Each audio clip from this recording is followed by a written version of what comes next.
not talking about ticks today. We We're are talking about talking about the another UK. forest dweller. And we are talking about the UK.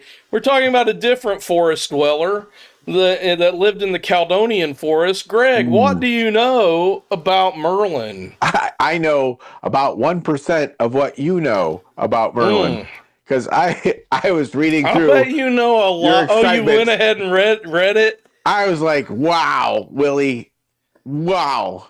This is some crazy stuff. Kingdoms rise and empires crumble, and the knowledge and wisdom of past ages are lost to the foggy ruins of time.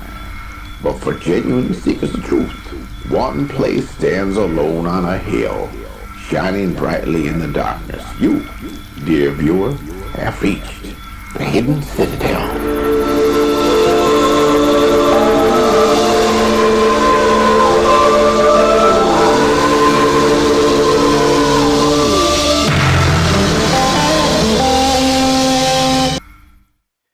Hey, welcome to the Hidden Citadel. You found us. And Greg's lips suddenly are back in sync again. Let's go. It's crazy how this. So we were like trying to figure out how to get why his lips were out of sync for a minute, and it's like they were off, but now all of a sudden they're back. So I guess we're getting ready to have a big storm. So I'm just going to blame it on that. Also, I'm very good at lip syncing. So there you go. There you go. I don't know if that literally has anything to do with how the signal travels or anything, but let's just go with it. I also don't know why AI data centers have to have lots and lots and lots of fresh water to cool everything down. Why don't they just make their AI data centers in Greenland or Antarctica or somewhere? Sure. I mean, that would be the easiest way to keep everything cool, I would think. And cheapest. I don't know. What do you think about the whole new thing about ticks taking over the world? Are you afraid of that at all? No, you did tell me about the one that... The Lone Star tick? The Lone Star tick. Yeah, it's like my son, he said he went every day when he comes home from work, his entire back door is just covered in ticks. He's like, I don't know where they're coming from. It's strange. Like, I went to a friend's house, and usually when you walk through, like, heavy brush, heavy trees or high grass or something like that, you're more likely to get one. Yeah. And I was talking to Brendan, and Brendan said, you got to check yourself for ticks. And I was looking around and like, how are they getting on you? It was just an open, short, grassed field. And he goes, I don't know, but I've pulled 6 off of me already. I got home, and that night, Audra was like, ow. And she goes, I have a tick. Did you bring one into the bed? And I was like, oh my goodness. No. Gosh.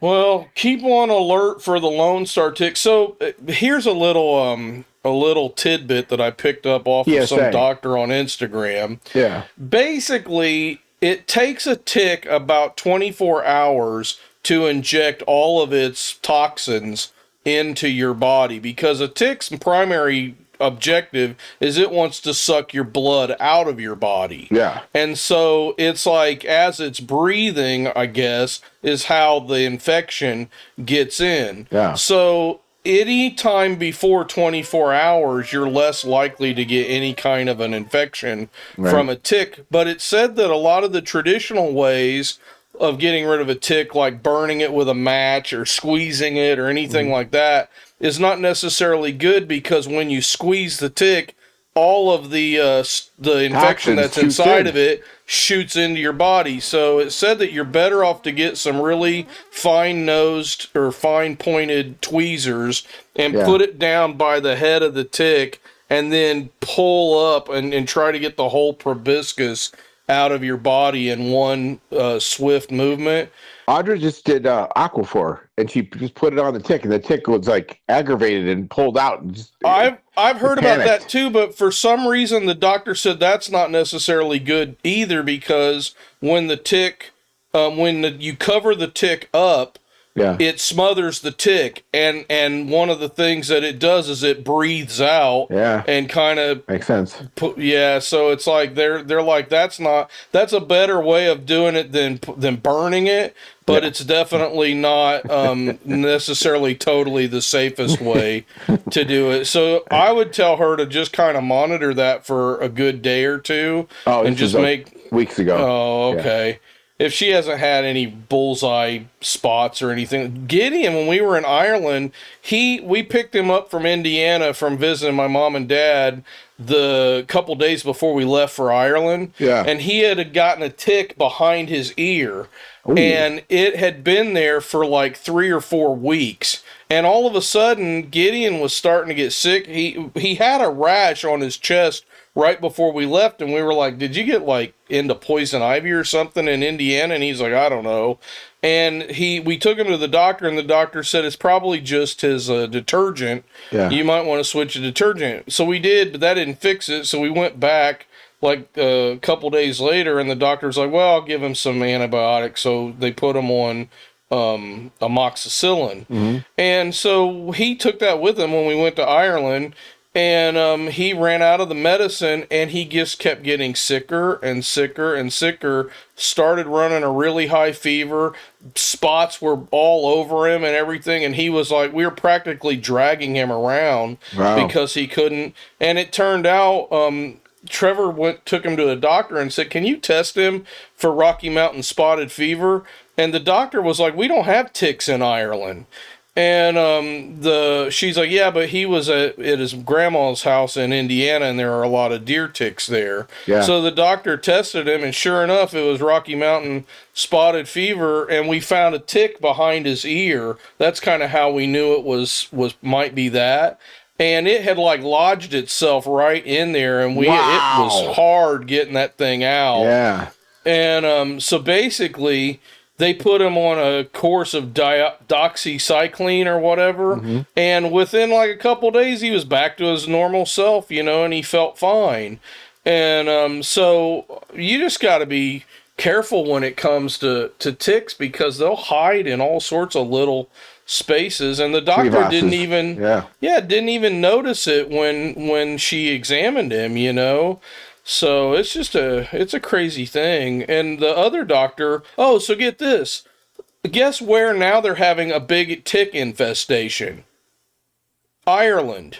Oh, because of So Gideon? this place, no, because of where whoever's putting all these ticks all over the place, and farms and stuff apparently are attacking Ireland too. And I'm like, I'm not naming any names. We all know who it is anyway, but I'm not naming any names. But I'm like, if you are a person who is conducting biological warfare on another country, you should be arrested and brought to trial for assault on an act of war. You know.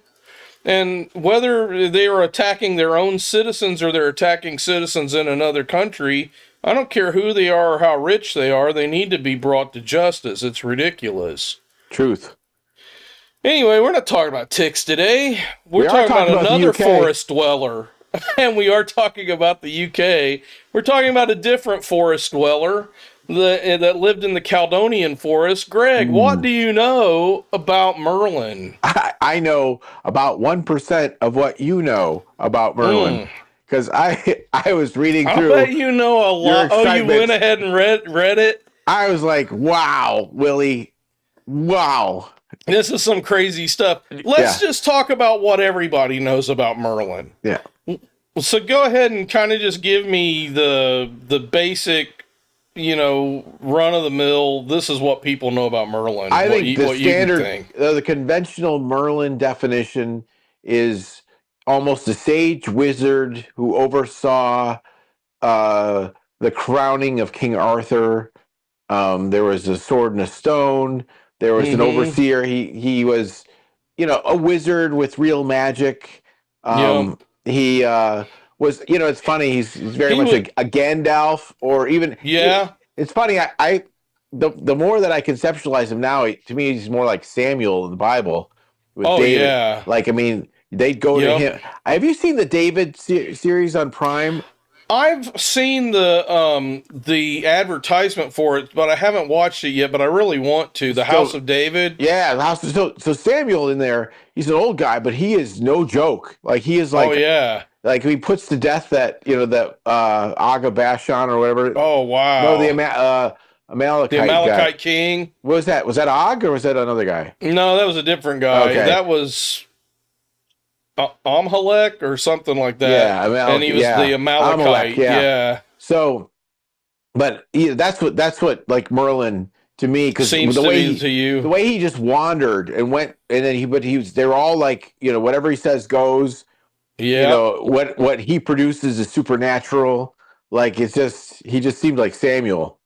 Well, and he's the whole word wizard means wise one. Yeah. And it's like he embodied that, What we get with the normal Merlin is we get a guy who he was the ancient pagan religion, the last of the pagan line, first of the Christian line. He probably, was a druid that worshiped nature and all that kind of stuff, and he practiced magic, and yet he had some sort of respect for Christianity because he knew it was the next thing that was coming to take over.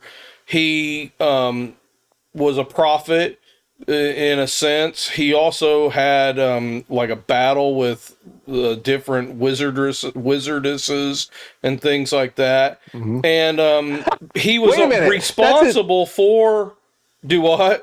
Well, remember in Sword in the Stone where he had the fight Merlin had the fight with the witch. Yeah, that's true. That's historical. That's really funny. No, that's. I'm just giving you part of what the Arthur legend is. Oh, I see. Yeah, okay. Yeah. I didn't know. And he fought. Okay. And he fought Morgana, and he fought Vivian. Yeah, and then no pink dragons. Yeah, right. He was responsible for King Arthur's birth because he disguised Uther Pendragon so that he could go in and sleep with the Duke of whoever he was, his wife, and then that guy got slain in that battle, and then Arthur was the child, and then Merlin took the baby away, gave him to Sir Kay, and Sir Kay raised him, and then he went and pulled the sword out of the stone. That's what we know about Merlin, and a lot of that comes from Le Morte d'Arthur by Thomas Malory. Yep. But that is not at all the historical Merlin, and there were actually two men, both of them named Myrddin in the Welsh, but we're not talking about the second one today. We're going to talk about the first Myrddin. How do you spell that? Because Myrddin, and DD in Welsh has a TH sound, so Myrddin. Yeah, or Myrddin or something like that. And so let's picture this scene. It's 573 AD, so we're way back before the chivalry and the knights and the the 1200s and all that, when Camelot, how we imagine Camelot to look. We're talking about the time period when the Romans were still trying to basically take over the British Isles.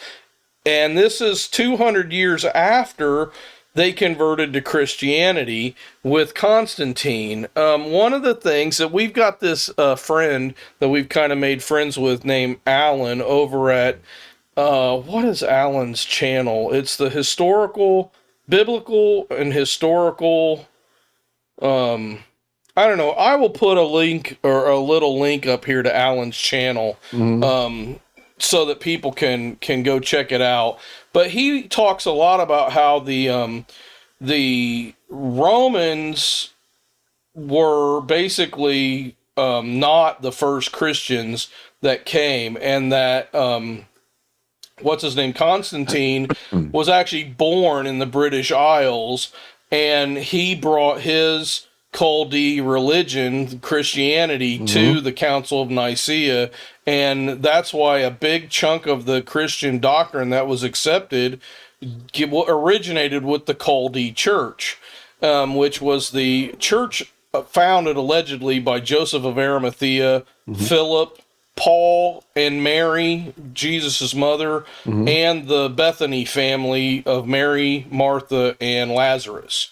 So that's the backdrop of what we're talking about here with Merlin. And I just want to shout out to Alan, because without his channel and his research, I wouldn't have connected the dots that we're going to talk about today. Let's connect. And I did email Alan, and I asked him, do you know anything about Merlin? He's like, no, but I'm excited to see your show. So I can't wait to send this one to him. But anyway, we're in the Caledonian forest. It's damp and freezing, and that's what is now part of Scotland. And there's a man hiding in the thicket. His clothes are shredded, his hair's wild, and he's talking to the trees. Mainstream history tells us he's just a crazy medieval wizard. But as a psychologist, Greg, we need you to take a closer look. I don't think this is magic. It's a severe, catastrophic psychological break. Now, when we look closer at this man, what we notice is he's wearing a golden torque.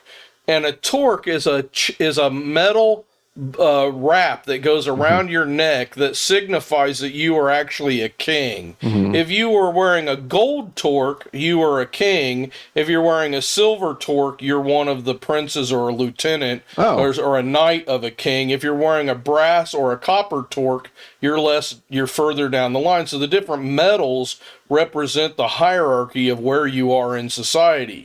So this madman that's talking to the trees, where did he get a golden torque from? And the other thing, too, these weren't like things that you took off.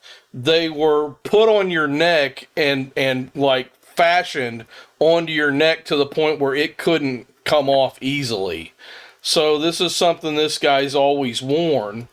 So we know that he's not just some ragged peasant. This guy's nobility. Yeah. So this was an exclusive symbol of high status kingship, and then the lesser metals were the elite warrior class in the Celtic world. The other thing we know about him is he was a bard.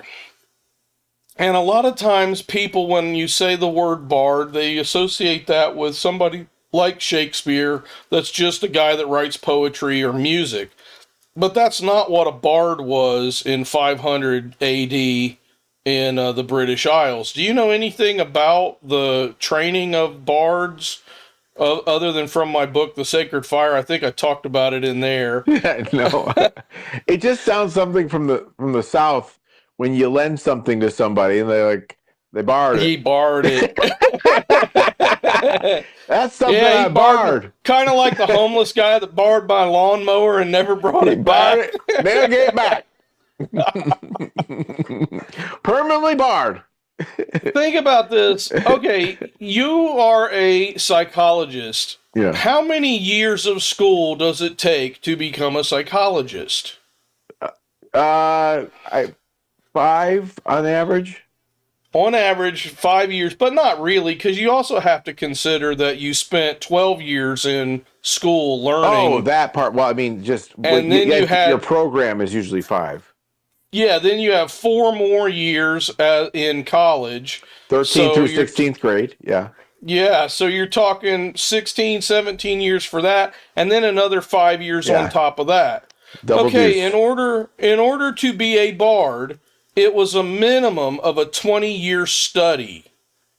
So you started out as a young child, and here's the thing, as a psychologist, you have the advantage of having lots of books on the shelf that you can go to, and there they are, and you can go and research what you need. Yes. You have the internet and things like that you can do research with. Yeah. These guys, in order to be a bard, you had to have memorized the entire 20 years of study that you spent studying. Wow. And you had to be tested to recall it at a moment's notice by the other bards that when you graduated, they would test you to see if you remembered all of that information. Yeah. Everything had to be completely memorized. The reason they memorized it was so that if anybody came and killed off the bards, one bard would be enough to bring back all of the information, and it wouldn't get lost that way. Isn't that like almost kind of the background also of the Quran with some of the... Well, a lot of the ancients, so like the Essenes were that way too. And in fact, if you look at my book, The Sacred Fire, you'll find that anywhere that there was part of this great white robe brotherhood that spread throughout the trade routes, this was all part of their MO. Right. So they all use this technique, all the way from China, all the way up into Ireland. And it's one of those little pieces of the puzzle that just... although I would have to say that the Druids took it way to an extreme, because everybody else, it was kind of like 5 to 10 years and you were good. Yeah. And they pushed this and you had two paths that you could take. You could be a druid or you could be a bard. And if you were a druid, you spent more of your time learning the plants and healing and medicine and stuff like that. Yeah. If you were a bard, you spent more of your time learning the history, because you were the person that they called if there was ever a dispute about like the lineage of somebody that claimed to be the king. You would sit there and you could tell them, no, you were this kid of this person was a child of that person was a child, and then they connect to this king over here, or you don't connect to a king, so you don't have a right to rule, or things like that. So it's like they had to have all these genealogies memorized. Yeah. And it we're going to get into this in the next episode, but it really is similar to a lot of the genealogical memorization of the Hebrews. So anyway, that was part of that's what a bard meant. And then also they would compose songs, and a lot of times they were known as prophets. And one of the most famous was one of Myrddin's, Myrlin Wyllt is what he came to be known as. One of his contemporaries was a guy named Taliesin. And we know that Taliesin wasn't just some wizard living out in the woods, because he's got a famous quote where what do you call it? A group of people that were sent from somebody important. Emissary? The emissaries of Augustine of Canterbury, who's not Augustine of Hippo. No. They came to Taliesin because they knew he was kind of the leader of the Culdee church, and they said, you need to show your support for the Pope. And he said, his famous quote was something to the effect of, Paul we know, and Jesus we have always served, but we don't know anything about this new character that you're calling the Pope. Wow! And so he said, there has never been a time when the Druids have never been followers of Christ. Yeah. And that right there tells you something really interesting, because here's a guy that he's supposed to know the history as far back as the history can go, and he's making a claim that there was never a time in the history of them being in the British Isles, predating Jesus in himself, that they were not followers of Christ. Basically saying they were waiting for him to come the whole time, and when he came, then they switched over and became what are known as Culdee Christians. Isn't that amazing? I can't get over the Paul we know, and it's because that's right from the Bible. Oh yeah, and that's what he's doing. He was basically quoting the Bible, making the parallel. Yeah, that's nasty, because I know. Oh man. So anyway, Myrddin Wyllt means that he was a wild man of the forest. And what's interesting is we've got evidence that Myrddin isn't even his name, because the name... Well, one of the things, the reason why Geoffrey of Monmouth, who is the guy that wrote the history that we know about Merlin, changed his name to Merlin, because in the French, Merd means crap, basically. Yeah, Myrddin. And so he was like, it's too close in pronunciation, so I got to change his name from Myrddin to Merlin and change it into an L. And then it became... Yeah, go ahead. In the Latin, it was Merlinus. Okay, because Mer is like the sea or something, isn't it? It is, but yeah, it's Mere, but Merd is Merd. Okay. And I think that maybe there are other spellings of that too, and you attach it to other words. But anyway, most likely his name was Liloken, which is a really interesting thing. And Liloken was a king that was was a lower king underneath the high king, who a lot of people think of might be one of the people that Arthur was based off of. Yeah. Okay. And so there's this massive battle that happened.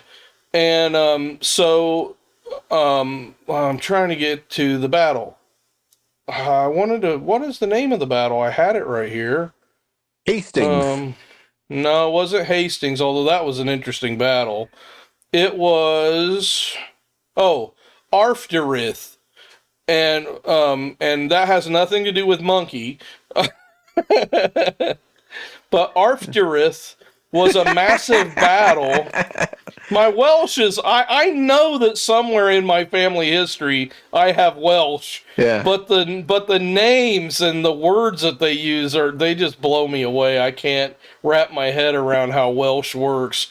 But anyway, what happened at the Battle of Arfderydd is it was so bloody and so horrible that this king that they think Arthur kind of came from, he was killed in the battle. But also what happened was that Merlin accidentally killed his own nephew, who had sided with the other king. Okay. And so in the midst of the battle, he kills this guy, and then his helmet apparently falls off, and he recognizes, oh no, this is my nephew, who at that time, he was his sworn protector. So not only did he fail to protect his nephew, he literally killed his nephew, and it was like the most devastating thing. So I want to take just a second, and I want to let you shine here.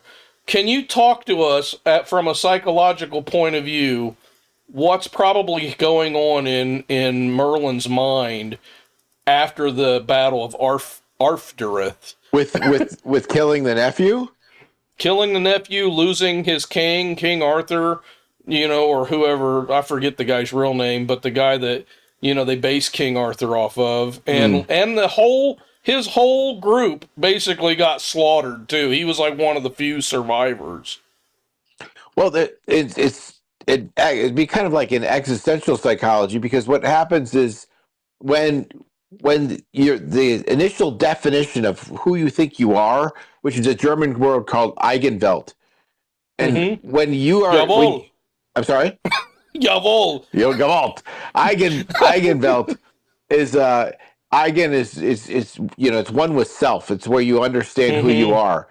If that is challenged, that it's beyond despair. It's kind of a you're distancing yourself from where your path is. There's a couple of there's another word, excellensis, where you feel like you're in exile. Like it feels like that your meaning in life and what you have thought you were going to be and the path that you thought you were going to be on has been removed, and now you're very much by yourself, alone.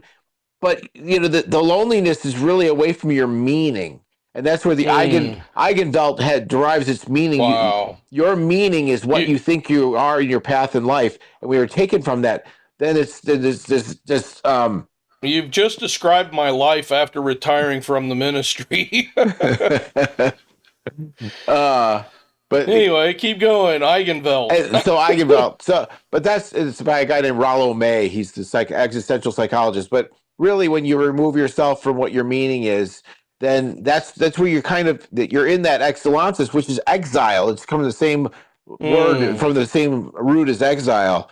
And so Well, and that's what you're he just did is he basically, exiled yeah. himself. So you're detached from the mainland meaning what you thought your meaning was going to be in the future of everything, and now you're just basically a floating island in the middle of nowhere. And Wow. it's the stuff of insanity, really. So how do we connect this to like PTSD that regular soldiers, I don't mean regular, but like modern day soldiers might experience? Is this similar? Is this Yeah, worse? What do absolutely, you? absolutely. So, but a lot of times PTSD has its its reverberation is anxiety, but it starts with it is a betrayal of sorts. It's the betrayal is that your meaning was and your actions were supposed to be essentially an equation that on the other side of the equal sign was that it was adding up to something good and something Mm, productive, something that was emulsifying, something that was going to at the end of it become something. But when the violation happened, when the betrayal happens, the equation is off, and now it does not equal that, and now it's almost like the equation gets stuck, or the equation comes out with mm, something that was unexpected or negative, which means that all your efforts you were putting into this did not turn out to be something good, which is a violation. It's called ego dystonic, which means mm-hmm. it doesn't. It's something that runs against what you were essentially your kind of your life understanding and your life consideration that you were going to be something good or something good was going to come up. What instead it's something negative. You are a part of that, which means Wow. you are a part of the equation, which equals something bad, which is really a violation. Is that the ego dystonic really is a dissonance that it's really hard to deal with, because that means how do you rectify that? And then what comes out of that? Well, anxiety then a lot of times with Right. PTSD, anxiety is the pre-reaction to something that hasn't happened yet, may not happen yet, or won't happen, but instead your body is preparing to freeze, Fight or fly, flight. or fight, Yeah. freeze, fight, or for those three of them Freeze. really. But in doing Well, and so, that's why, like, we got these idiots that drive these cars around that sound like a machine gun going off there. and you Bum, bum, go, bum, bum, bum, bum, bum, bum, yeah, bum. And like every soldier that I know that comes over here, they're like this, yeah, whenever that happens. And I'm like that too. yeah, And it's like, I don't know why they're legal here, yep. but it's just, but yeah, that's kind of that they're anticipating something that they probably shouldn't expect to happen here, But but it's a that, pre-reaction though, which means you're almost in it. You're almost yeah. so that means that you're not in control of the negative reaction of your system, of your body, and essentially of your output. You're not in control of that.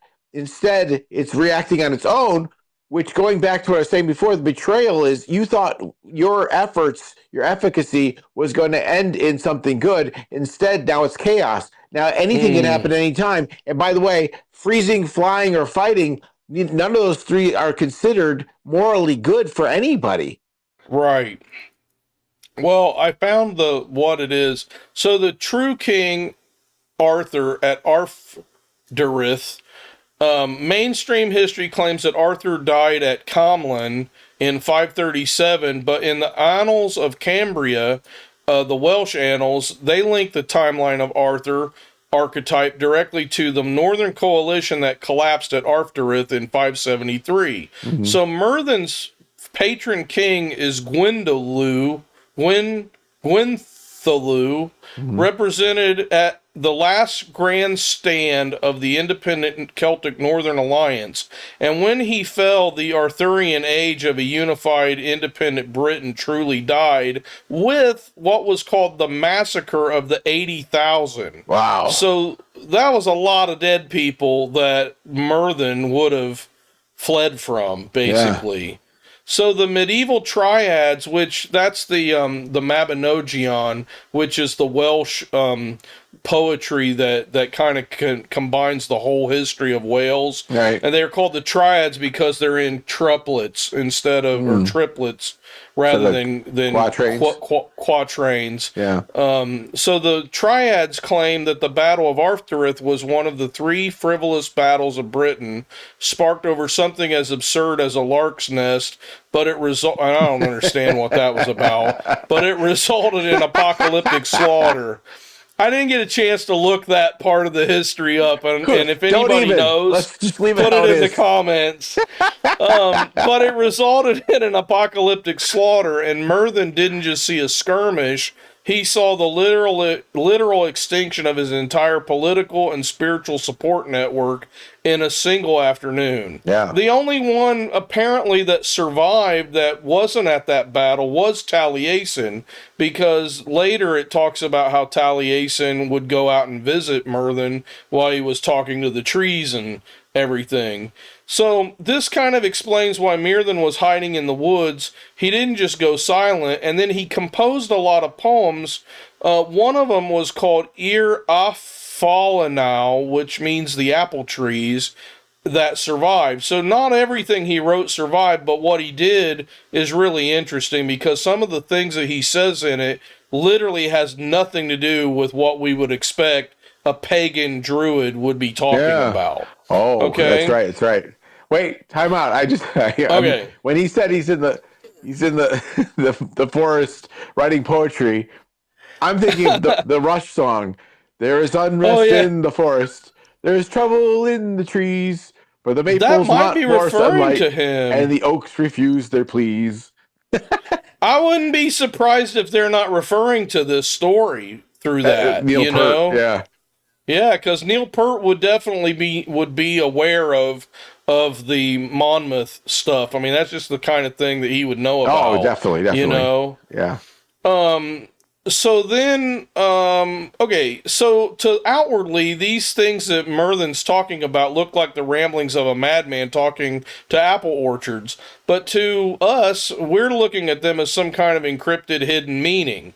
All right? So here, if a guy goes crazy out in the woods of Scotland in 573, you might expect him to be hallucinating about local things, cows, the apple trees, maybe local chieftains or Celtic spirits or elves, right? Or fairies or whatever. Yeah. But Myrddin throws in a line that makes literally no sense for a medieval hermit. I know he writes a prophecy and he swears by the sovereignty of the men of Antioch. Now, who was it that we know that came from Antioch, allegedly to the Celtic Isles? Paul, well, it was the family of Bethany that all those guys went to Antioch before they came and up to England. Where does that come from? Isn't that an exclamation of Paul? Men of Antioch. Like when he's I think it is. He's saying, he's addressing these guys. He was there preaching to them. Yeah, men of Antioch. I thought when I saw that, I was like, oh wow, that's I can't remember exactly. Here's the thing about Antioch. Wasn't Antioch where the people first called themselves Christians, where that term was first? Okay. Yeah. So here we've got Antioch, which is thousands of miles away in the Levant. Yeah. It's the cradle of the original, raw, unbureaucratic Christian church before Rome came along. And I wrote it down here, where the followers were first called Christians. Yep. So why on earth is a traumatized Scottish alleged pagan, not just tree poet, a pagan, all right? Why is he, if he is a pagan, why is he making prophecies about the men of Antioch? I don't think he was a pagan at all. I think our friend Alan has it right when he's saying that these guys, these druids, were actually Christians from way back before, but they were a different branch of Christianity than the Catholic Church, and the Roman Church wanted to come in and make everybody underneath them, which is something that we see was just part of the Great Schism, when the Roman Church excommunicated the Greek Orthodox Church, and the Greek Orthodox bishop excommunicated the Pope, and then the African bishops all got in on it, and everybody was a part of excommunicating each other. this all is what was happening in this time period, right? I'm picturing the African bishops on the chessboard. Well, they were Egyptian, probably. When it's talking about the African bishops, it's talking about the Egyptian church. Okay. So they're Coptics. Yeah. Which is weird. I saw a thing the other day on Instagram where some Christian was like, Christians shouldn't wear an ankh. And it's like, well, an ankh is the Christian symbol for the Coptic church. Yeah. So it's like, That's you know, I maybe, didn't know that. Yeah. You know what I thought of right here? Just they call it the Coptic cross. One of our common themes are repetitive, are other than your hatred of Calvinism. Yes, but one of the phrases. One of the phrases. I don't know if we're going to get there today. The phrase or themes that come up, like, you know, probably every other episode we have, is the Genesis 11.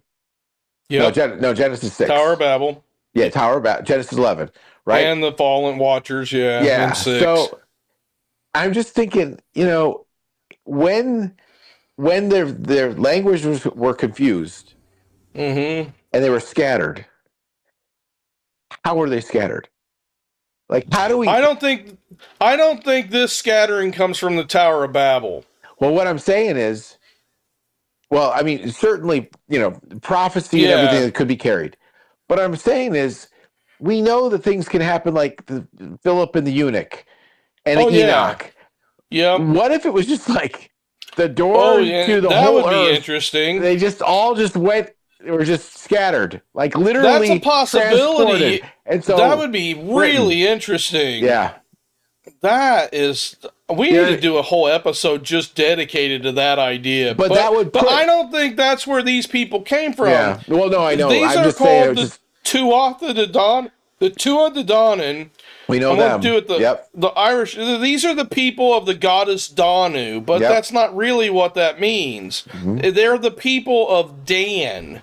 They are from the tribe of Dan, and we know that the Tuatha De Danann people came from the Iberian coast, where guess who else settled along the Iberian coast? And this is just a recent DNA testing that they found this out. Yeah. So the Irish people, the original settlers, came from the Iberian Peninsula, and all those Iberian people in that peninsula came from the Phoenicians. Mm-hmm. And our argument is that the Phoenicians were Solomon's navy.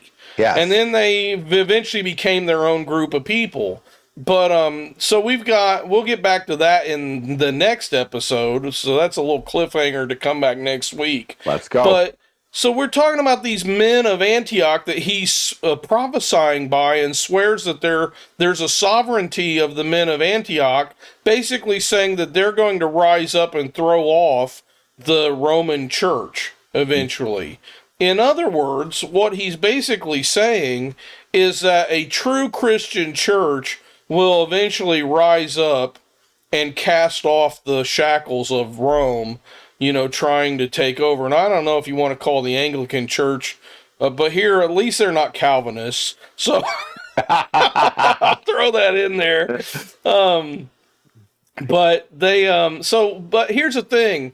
If you think about Myrddin, he's not just a nutcase, just a regular old guy out in the woods. He's a person who's got serious trauma, but he's got 20 years plus, depending on how old he was, of study, a perfect memory of the whole history of his people, going back as far as they could in his head, plus all the important songs that mark all the important occasions and all this kind of stuff. And all this is up in his head. And here he is calling on the sovereignty of the men of Antioch. I just find that that's it's too interesting when you connect it with everything else. You know?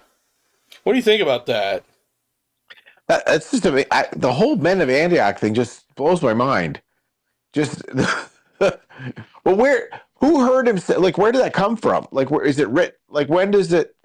So this comes from the Like, It's a book called Ir Afalanau, or not a book, but a poem called mhm, Ir Afalanau, which I think is in, it might be in the triads, but I think it was also saved by Geoffrey of Monmouth. Okay, so this is what happened, and we haven't talked about this.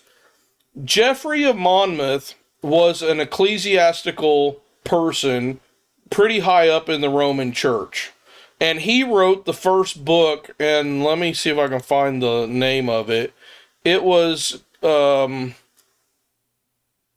can't remember, it was The History of the Kings of England, I think was the first name, the first book that he wrote. mhm, But I can't remember what it was in the Latin. But, here it is. Historia Regum Britanniae was his first book. And mhm, in that book, he basically told about we get our first account of King Arthur, and then we also get our first account of Merlin. mhm, And he's basically a Welsh wizard who's a pagan who shouldn't really be taken seriously, who was just a nutcase that was roaming around in the woods writing poetry. And mhm. that's pretty much how he was portrayed.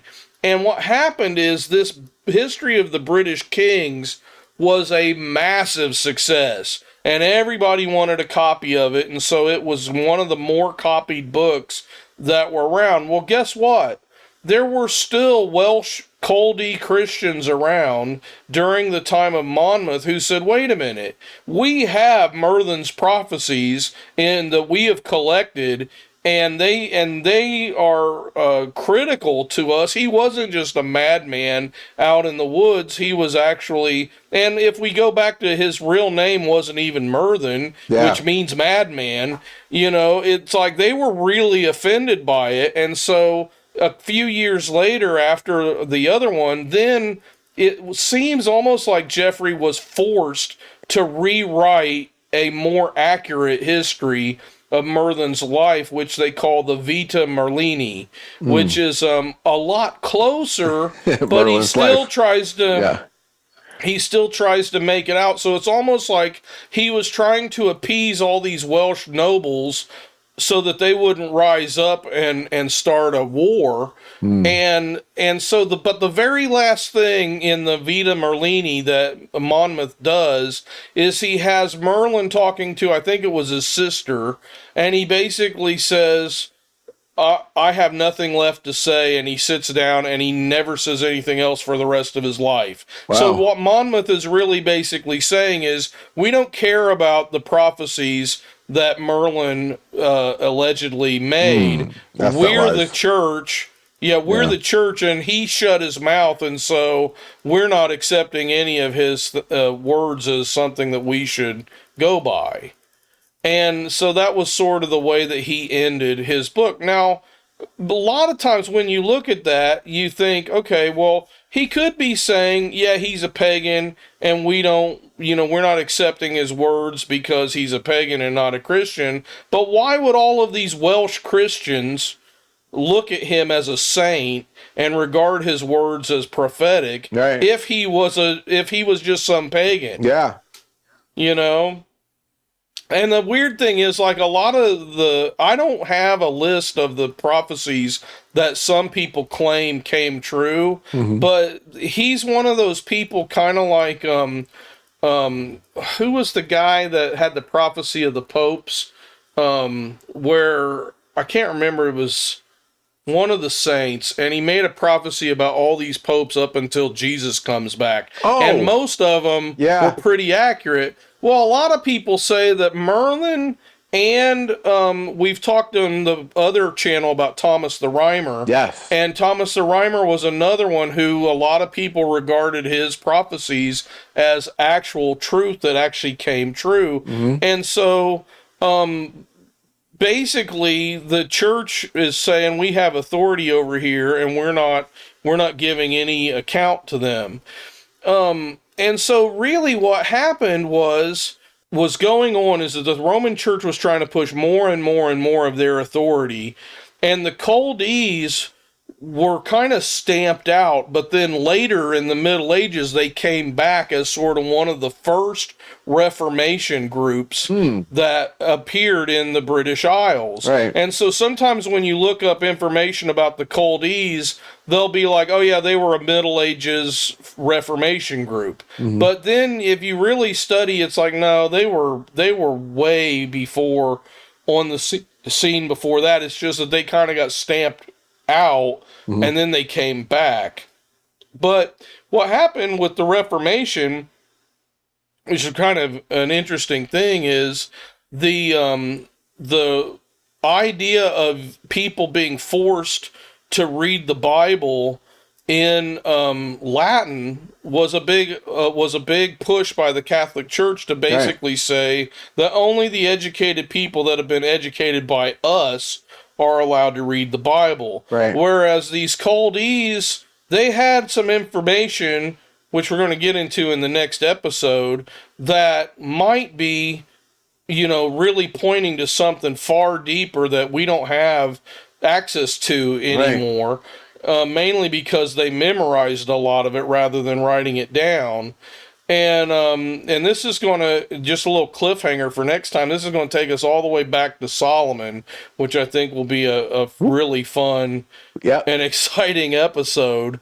So later, what was happening during Monmouth's time, if anybody's ever seen the show Cadfael, in Cadfael's time, Stephen, known as Stephen the Bastard, was trying to fight against the Empress Matilda, or known as Empress Maud, because when Maud's father died, he left her the throne, and they had never had a queen up until that point. And so a lot of the nobles revolted and rejected her and said, we're going to side with Stephen, who was the illegitimate son of the king, rather than with his legitimate daughter. And so this war went on for like 25 years or something like that.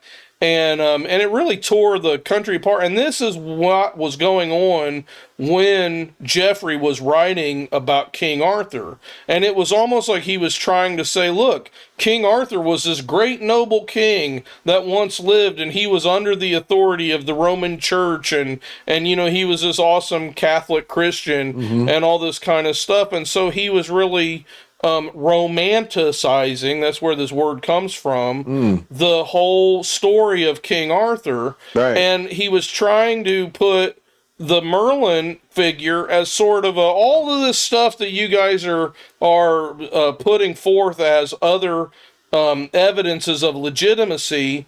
Well, that's all pagan. We're just rejecting that, and we don't want anything to do with that.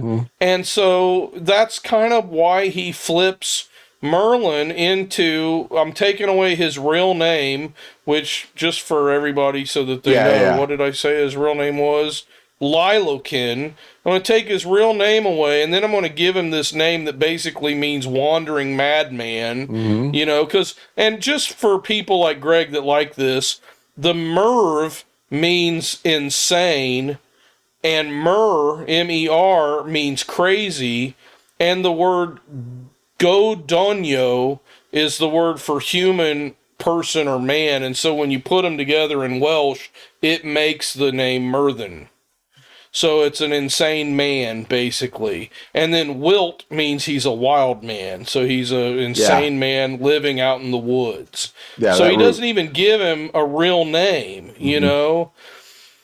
And so anyway, I don't know, is there anything else to... So basically, Geoffrey of Monmouth successfully locked the real Merlin behind a Latin fairy tale veil for about 1,000 years, and they silenced his witness. But here's where the detective story kind of takes a turn. We know that he spent 20 years as an elite bard college memorizing, and the thing about the bard colleges is that one time they had 60,000 people going to these schools, and the kings, as far away from Germany and down way almost to Italy, would send their children, and we have evidence of this from none other than Julius Caesar, wrote about this, and he said that their schools were far superior to anything that was ever created in Europe, and that all these kings from all over the place would send their children up there to be educated by the Druids because they had a superior teaching system, you know? So if Myrddin wasn't just hiding from a local king, what if he was guarding the lost, missing textbooks of King Solomon himself? Because the Bible says, right? Yep. That Solomon wrote, this is the Bible, this isn't me or some speculation, this is what the Bible literally says, is that Solomon wrote treatises about nature and about plants and about astronomy and animals and their nature and all this kind of stuff. Yeah. But when you flip through the pages of the Bible, where is it? Where is any of that information? Nope. Yeah. I don't know, but we're going to find out on the next exciting episode of the Hidden Citadel. Yes! That's what I'm talking about. Yes! But I don't know, what would a Merlin pedal do? It would have to have the little Merlin bird maybe on it. Right. That's good. I kind of feel like there's probably is a Merlin pedal.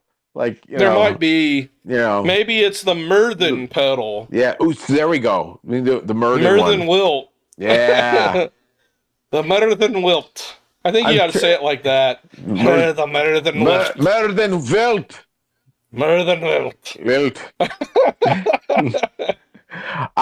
Do you know, I have an interesting thing about my name. Yeah. My dad always made the claim that Willy was the masculine way of spelling it, and Willie was the feminine. So if your name was Wilhelmina, you would spell your name Willy with an IE. Yeah. But what I found out in my research is Willy is the Germanic way of spelling it, and Willie is the Welsh way of spelling it because they don't have a Y in their native way of writing things. And they do now, like when you look at Myrddin, there's a Y in there. There is, right at the beginning.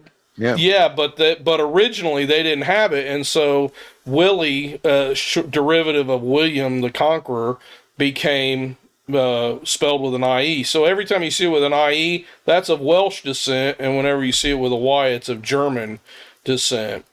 I feel like the Merlin pedal, the Myrddin pedal, it'd have to be really weird. I mean, really out there. Because it needs to be like a phaser, a flanger, a chorus, and a rotary, and a shimmer verb all together. For what? All for a solo acoustic artist. Yes. There you go. Because the acoustic is like, the wood, the trees. Yes. Wandering by yourself in excellences. Oh, that would be nice. But all that has to be. Well, and you got to throw some reverse reverb in there, too. Yeah, so the wandering minstrel bard I'm going to tell you what it is. I'll tell you exactly what it is. Let's go, man. And I've got my pedal board is set up like this. Yep. It's basically, Josh, so you can take these apart and rebuild them. It's basically a Slotva by Walrus and a Fable by Walrus. Yep. With the Joyo, is it the Atmosphere or I just call it Joyo. Aquarius. It could be Joyo. I think of it as Joe and Yo. Yeah. Put together. I like yours better. Mine just sounds like the happiness of the pedal. Well, they do make me happy when I use them. But it's the Joyo Atmosphere with reverse reverb in there, and some shimmer put in there too. Shimmer sounds magical. Yeah. It has to. But it's got to be like a bell-like shimmer. It can't be that weird. Like, I was checking out the shimmer on my Zoom. What is it? The MS 70 G. I got rid of my MS 50 G because the screen cracked on it, and I can't find a replacement. Actually, it's right here. If anybody knows where to get a replacement screen like this, I will fix my MS 50 G.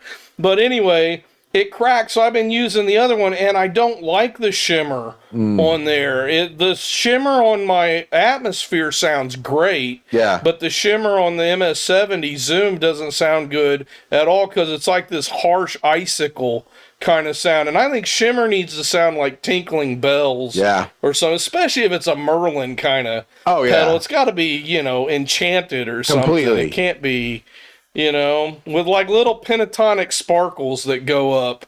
Pentatonic sparkles. That's a cool term. Come on, John Scott. Come on. Have you heard about the new pedal, though, that you can tell AI, hey, this is what I want, and then you plug it in and it'll download basically. I'm like, I want to try it out just to see.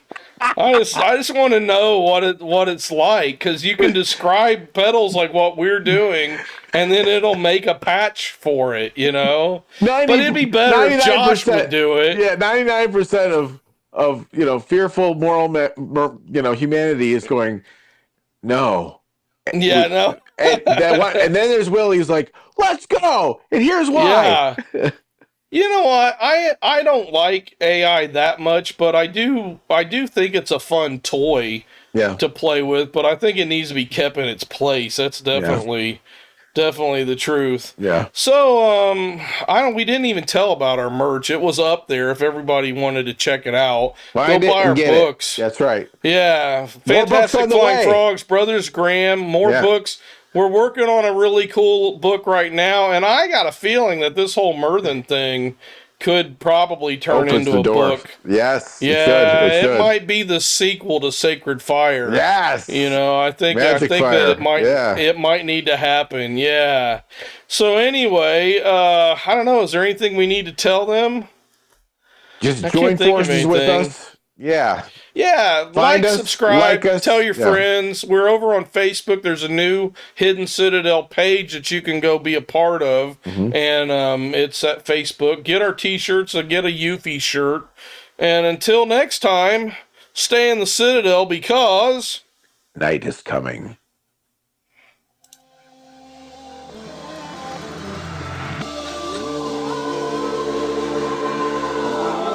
The watchman replies, morning is coming, but night will soon return.